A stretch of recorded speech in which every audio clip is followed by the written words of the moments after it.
कराची में आधे घंटे में फायरिंग के 2 वाकयात, निजी टीवी के एंकर समेत 4 अफराद जाँ बहक। पुलिस के मुताबिक एंकर मुरीद अब्बास और साथी खिजर को आतिफ जमान ने डिफेंस में अपने दफ्तर बुलाया और फायरिंग करके कत्ल कर दिया। आतिफ ने बाद में खुद को गोली मार ली। हालत तशवीशनाक।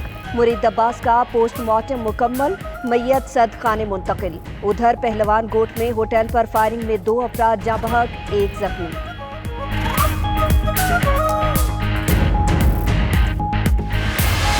हमारा कारोबार था, इन्वेस्टमेंट हुई थी, वो बंदा हमारा पैसा नहीं दे रहा था। आतिफ जमान इसका नाम है, टायर का बिजनेस करता है, सबकी इन्वेस्टमेंट इसने लगाई भी है। शक नहीं, उसी नहीं मारा, उसने फोन करके बुलाया है।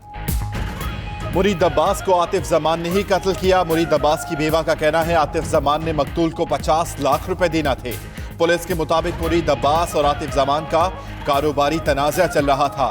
उधर IG सिंध का फायरिंग का नोटिस, मुलजिमों की फौरी गिरफ्तारी की हिदायत।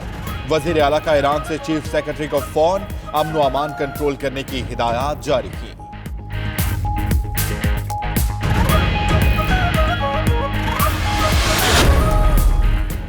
DGISPR का एंकर मुरीद अब्बास के कत्ल पर अफसोस का इजहार।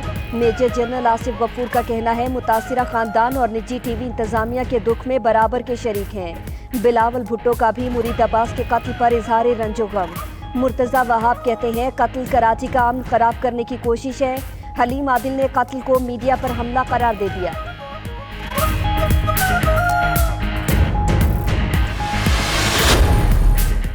अमरीकी महकमा खारजा का कहना है इमरान खान के दौरे के बारे में कोई इत्तला नहीं। पाकिस्तानी वजीर आजम के दौरे की व्हाइट हाउस ने तस्दीक नहीं की। इमरान खान को ताहाल अमरीका में सरकारी मेहमान की हैसियत नहीं दी गई।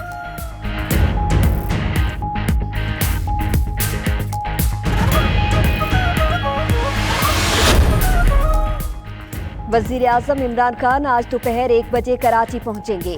गवर्नर हाउस में क़याम अमन से मुतालिक इजलास की सदारत करेंगे। सियासी रहनुमाओं और ताजरों के वफ्द से भी मुलाकात होगी।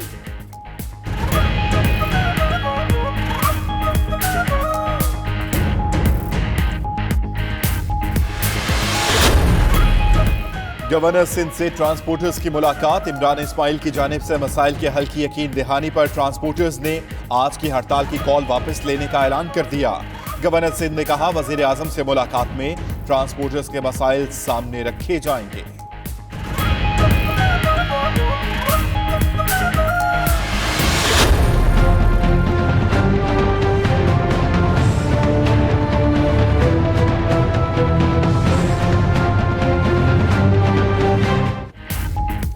पाकिस्तान को IMF से पहली किस्त मिल गई। तर्जुमान स्टेट बैंक के मुताबिक पाकिस्तान को 99 करोड़ 14 लाख डॉलर मौसूल हो गए।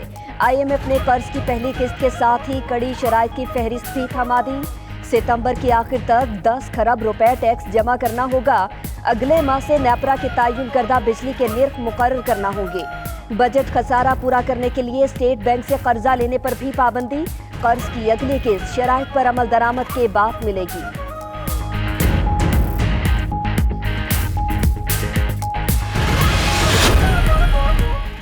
पाकिस्तानी मईशत के हवाले से IMF की रिपोर्ट जारी। 2018 में सरकारी ज़राए का 14.7% बचतें थी। रवां साल 10.8% तक गिर गईं।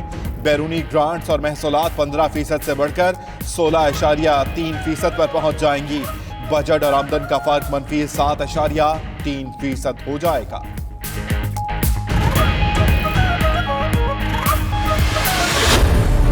करप्शन की बात करते हैं तो सबसे बड़ा करप्ट प्रोजेक्ट तो आपके सामने बैठा हुआ है BRT का। इमरान खान साहब ने कल ये भी कहा है कि हम मुस्लिम लीग नून की अदारों के खिलाफ जंग को रोकेंगे। मैं ये बात वाजे करना चाहता हूँ कि मुस्लिम लीग नून पाकिस्तान के इदारों को बचाने की जंग लड़ रही है।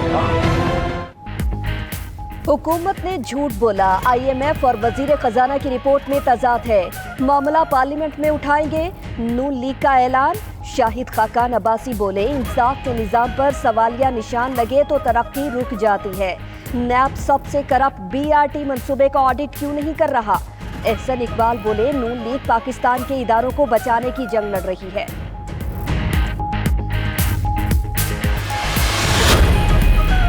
वज़ीर आज़म ने असद उमर को इकनॉमिक डेवलपमेंट काउंसिल का रुकन मुकर्रर कर दिया।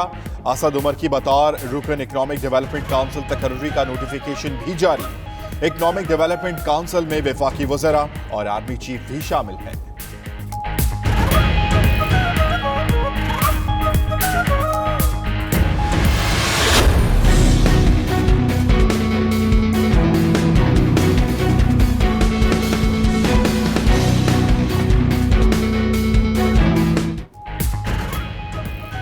नैब की एवन फील्ड रेफरेंस में जाली ट्रस्ट डीड जमा कराने पर मरियम नवाज के खिलाफ ट्रायल की दरखास्त। जज मोहम्मद बशीर ने मरियम नवाज को 19 जुलाई के लिए तलबी का नोटिस जारी कर दिया। नैब के मुताबिक दौरान ट्रायल साबित हुआ मरियम नवाज ने जालसाजी की, उन्हें 5 साल तक की सजा हो सकती है।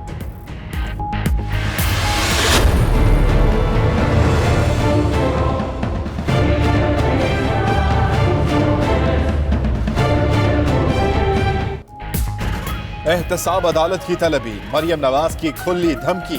कहती हैं मुझे बुलाना है तो अपने रिस्क पर बुलाना, मेरी बातें ना सुन सकोगे ना सह सकोगे, ये ना हो कि सर पीटते रह जाओ। प्रेस कॉन्फ्रेंस में साजिशें बेनकाब होने के बाद घबराहट में हुकूमत ने मेरे खिलाफ एक और मुकदमा कायम कर दिया। उधर शमशाम बुखारी का कहना है मरियम नवाज की तलबी का हुकूमत से ताल्लुक नहीं, ये नैब का मामला है।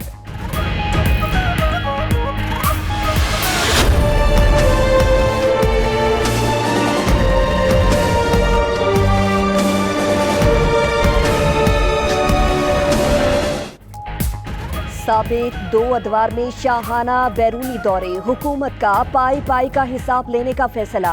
काबीना इजलास में बताया गया कि नवाज शरीफ ने 4 साला दौर में गैर मुल्की दौरों पर 1 अरब 84 करोड़ रुपए खर्च किए। आसिफ जरदारी के गैर मुल्की दौरों पर 1 अरब 42 करोड़ रुपए खर्च हुए। काबीना ने ख्वाजा आसिफ के गैर मुल्की इकामा रखने पर FIA को तहकीकात शुरू करने का हुक्म भी दे दिया।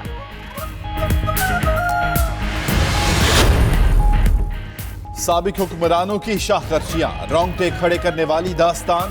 वफाकी वजीर शफकत महमूद का कहना है जरदारी ने दौरे सदारत में 134 गैर मुल्की दौरे किए, 51 बार दुबई जबकि 17 बार बरतानिया गए।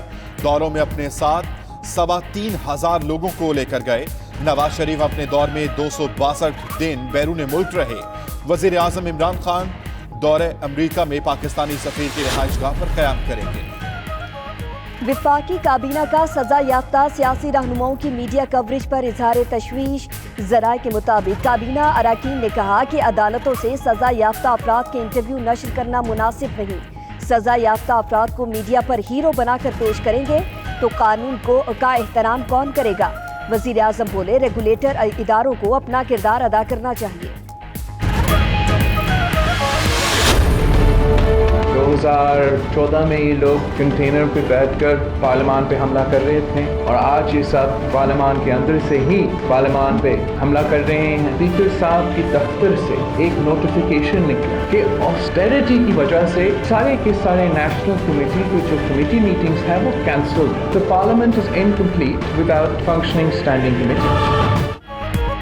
कायमा कमेटियों के इजलास असेंबली सेशन के दौरान बुलाने की पाबंदी, स्पीकर के फैसले पर बिलावल भुट्टो की तनकीद। कहा स्पीकर के अहकामात गैर कानूनी और पार्लियामान पर हमला है। कायमा कमेटियों के बगैर असेंबली मुकम्मल नहीं होती। हुकूमत ने पार्लियामान पर ताला लगा दिया। हुकूमत सांस लेने पर भी टैक्स लगाना चाहती है।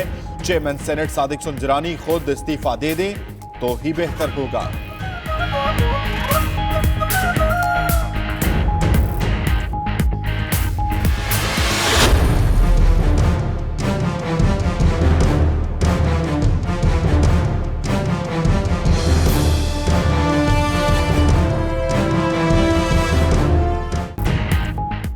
मुत्तहिदा अपोजिशन ने चेयरमैन सेनेट के खिलाफ तहरीके अदम एतमाद जमा करा दी। करारदाद पर 38 से जायद सेनेटर्स के दस्तखत। उधर पार्टा के आज़ाद अरकान ने चेयरमैन की हिमायत का ऐलान कर दिया।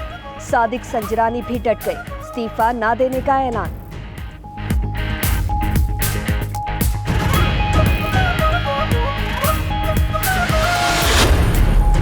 सऊदी इत्तेहाद के लिए जासूसी का इल्जाम। हौसी बागियों की अदालत ने 30 अफराद को उम्र कैद की सजा सुना दी। 6 अफराद इल्जामात साबित न होने पर बरी हो गए। सजा पाने वालों में असातिज़ा, तलबा, मुबल्लिगीन और मजदूर रहनुमा भी शामिल है।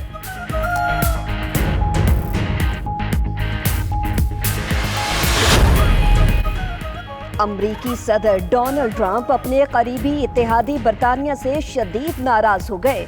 बरतानवी सफीर किम डेरोक को निहायत बेवकूफ़ शख्स करार दे दिया। ट्रंप ने बरतानवी वज़ीर आज़म टीज़ा मे को भी कड़ी तनकीद का निशाना बना डाला। चंद रोज कबल अफशा होने वाली ईमेल्स में बरतानवी सफीर ने ट्रंप को नाअहल करार दिया था।